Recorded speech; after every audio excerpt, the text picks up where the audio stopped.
अस्सलाम वालेकुम नाज़रीन। बहुत दिन हो गए आपसे बात नहीं हुई।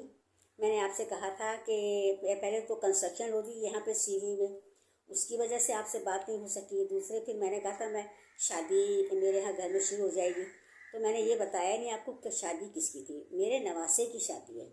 तो खैर वो लोग दूसरे घर में रहते हैं, और लेकिन मेहमान जो आ रहे हैं वो मेरे घर ही ठहरना था, इसलिए कि मेरा ग्राउंड फ्लोर है और यहाँ जगह काफ़ी है। अकोमोडेशन तो उतनी ही है, लेकिन वो मेहमानों के लिए आसानी है ये। और मेरी बेटी का जो घर है वो भी सीवी में है, लेकिन वो सेकंड फ्लोर पर रहती है। तो वो उसके यहाँ ज़रा मसला था, और जाहिर है वो शादी वाला घर है, दुल्हन के लिए कमरा सेट करना ये वो तमाम जो मेहमान हैं वो मेरे घर ही सब लोगों ने ठहरना था।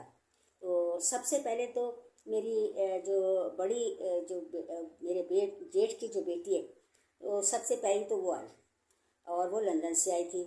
तो दरअसल ये शादी भी एक यादगार है। ये इसलिए कि मेरी बड़ी बेटी जो है उसकी शादी 1993 में हुई, 93 अप्रैल में। और उस वक्त तमाम कज़न्स जो भी उस शादी में शरीक हुए थे, तो उनमें से किसी की भी नहीं हुई थी, सिर्फ ये मेरे जेठ की बेटी की हुई थी शादी। और सबसे पहले उसके होते वो बड़ी थी चूँकि, और बाकी तमाम जो कज़न्स थे वो मेरी बेटी की शादी में शरीक हुए। वो अब 30-31 साल के बाद उसके बेटे की शादी में शरीक होने के लिए बहुत बहुत दूर से आए। तो लाहौर से, फैसलाबाद से तमाम कज़न्स इकट्ठी हुई, और एक फैमिली तो वहाँ से इंडिया से आई, कलकत्ते से। तो वो मेरी नंद की बेटी है, तो वो अपने 2 बच्चों के साथ आई। तो ये एक तरह की ये एक यादगार इवेंट था, और बहुत ही शोगल मेला लगा रहा। अब वो लोग कल गए हैं वापस। शादी 8 तारीख से शुरू हुई, 8 और 10 और 12 को वलीमा था। तो मैंने आपसे कहा था कि मैं आप कहेंगे तो मैं शादी का अहवाल बताऊंगी आपको, लेकिन शादी का अहवाल तो मैं क्या बताऊं आपको। ये बताऊंगी कि लतीफ़ा मेरे साथ ये हुआ कि जब हॉल में हम लोग पहुँचे मेहंदी वाले दिन, तो बाहर बड़ा अच्छा टेम्परेचर था, बिल्कुल ऐसा कि चादर ओढ़ने की भी ज़रूरत नहीं थी। लेकिन जैसे ही अंदर दाखिल हुए तो मैंने सुना था कि सियाचिन भी कोई जगह है जहाँ पे बहुत शदीद सर्दी। बस समझे कि मुझे समझ आ गई कि सियाचिन में क्या होता होगा। यानी अंदर उन्होंने एसी इस तरह खोले हुए थे कि फ्रीजिंग पॉइंट था, मेरे लिए तो था। और आप यकीन करें कि बस सिर्फ सारा वक्त बैठी मैं ठिठुरती रही। अच्छा, उस दिन मेहंदी थी और उसमें लड़के वालों की तरफ से यानी हमारी तरफ से और लड़की वालों की तरफ से बच्चों ने डांस करना था। बड़ी प्रैक्टिस करके वो आए थे हम। और मुझे, चूँकि मैं घर की बड़ी हूँ, मुझे सबसे आगे बिठा दिया उन्होंने अगली सीटों पे। और फिर वहाँ जो एसी खुले हुए थे, और फिर एक ड्रोन का मैंने नाम सुना है, ड्रोन हमले होते। उस दिन पता चला ड्रोन भी कोई वबा है कि वो ड्रोन कैमरा था, और वो जब छोड़ देते थे वो, और उसकी जो हवा आती थी, एक तो वैसे ही टिटर, ऊपर से वो ड्रोन हमले शुरू हो गए। वो अरे ये क्या मुसीबत है।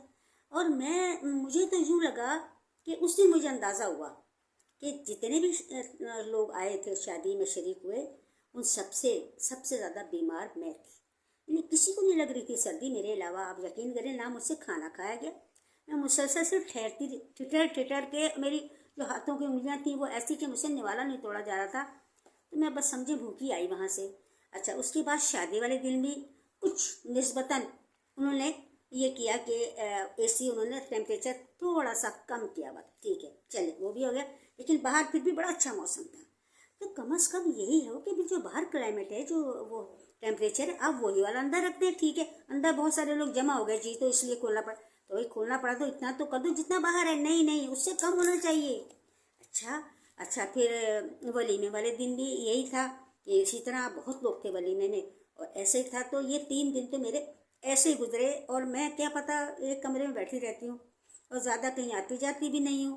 तो इसलिए उस दिन जो ये 3-4 दिन जो मैं घर से बाहर गई, तो मुझे ये पता चला कि अब मौसम के अलावा लोग भी बहुत बदल गए, कि अब रस्म व रिवाज के साथ मौसम भी बदल गए। यानी अब सर्दी में भी उनको ऐसा चाहिए कि गर्मी का ही एहसास हो। ये जैसे गर्मियों में हम लोग एसी खोलते हैं और जो महसूस करते हैं, वो सर्दियों का मौसम अब सर्दियों का नहीं रहा। तो जो लाहौर से मेहमान आए हुए थे, पंजाब से, उन्होंने भी कहा कि जी अब तो वहाँ भी ऐसा ही हो गया है। कि वहाँ भी एसी खोल रहे हैं। पता नहीं क्या दुनिया बदल गई है या नहीं, दुनिया तो वही है, शायद मैं बदल गई हूँ। मेरा ख्याल है कि मैं अब इस माशरे में मैं और इस समाज में मैं बिल्कुल मिसफिट अपने आप को महसूस कर रही हूँ इस शादी के बाद।